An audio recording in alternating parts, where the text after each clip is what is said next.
lovelies. Welcome to our first Techinec podcast. And today we are going to look at what I would never do as a business analyst.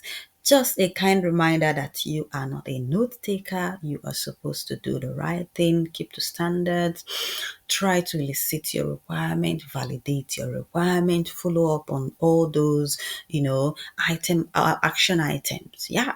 So the first thing is to I don't assume I understand without asking questions. For example, when business needs a CRM system, I try to ask them why they actually need a CRM system.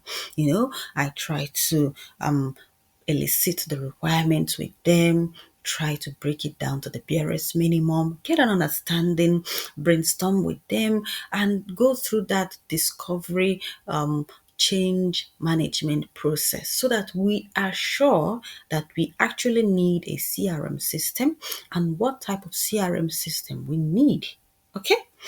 Now, the next thing is I don't ignore stakeholders' feedback. Yes, for example, we are on the call. I try to read body language, facial expression, and also I try to when they complain about stuff, take it very seriously.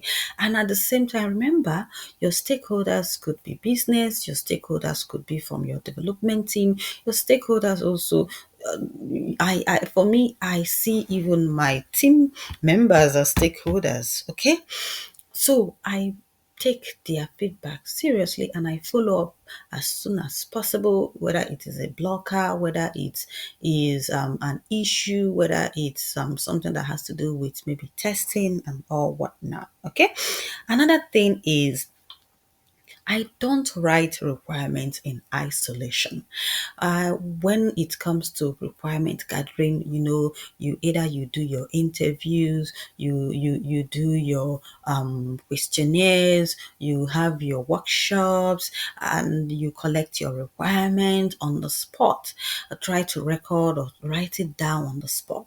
And another thing is this: even after collecting those requirements, I try to go back to my stakeholders, even after cleaning up everything, try to ask them, oh, is this what you want? Is this how you want it? I use collaborative tools, SharePoint, Jira, and all whatnot.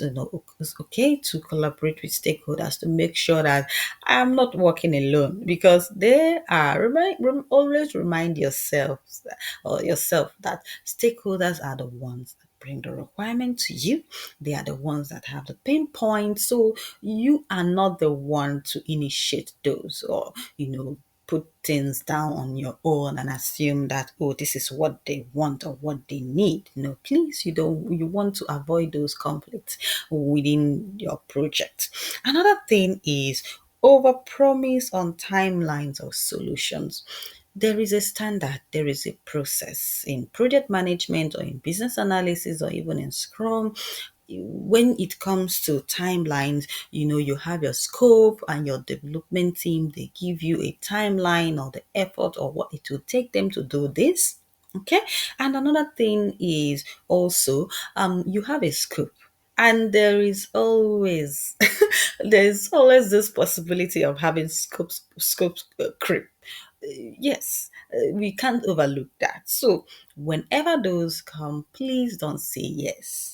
Okay, don't say yes to having scope creeps. Don't say yes to extending timelines without going through your organizational change or your change process or change management process, because you don't want to overburden your team. You don't even want to dissatisfy the stakeholders. Okay, so keep those yes as to the barest minimum and try to, even when you are in a tight corner, you can always say, okay, allow me, let me come back to you on this, let me discuss with my team, oh, let us review this, and okay, I think this is possible, but we need to go through the change management process. Okay, yeah.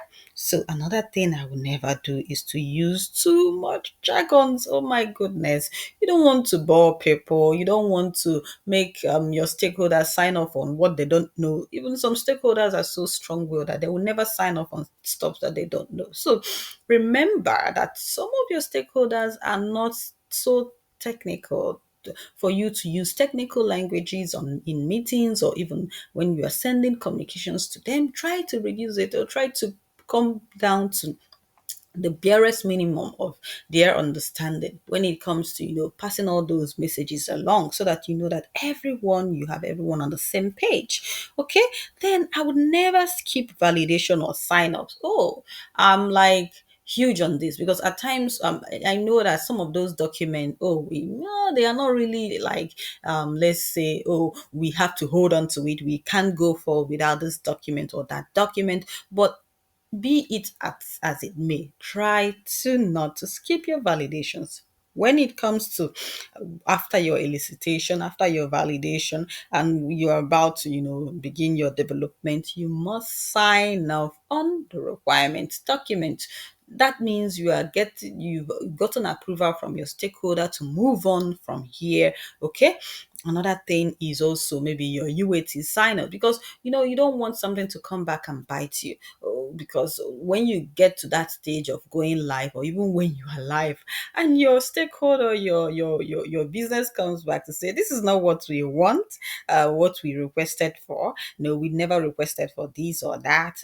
But what would protect you, or what would you show as evidence that actually this is what you requested for? It is your sign up document, it is the approval. Okay, so you want to protect yourself, you want to protect the company, you also want to protect the interest of the stakeholders. Okay, and yes, and also the development team.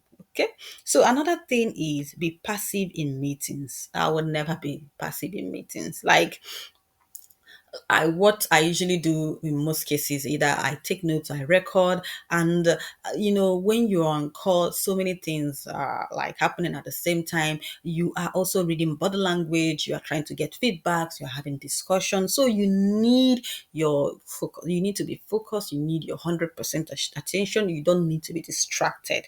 Another thing is, I never underestimate the power of documentation. I love document. I am huge on documentation.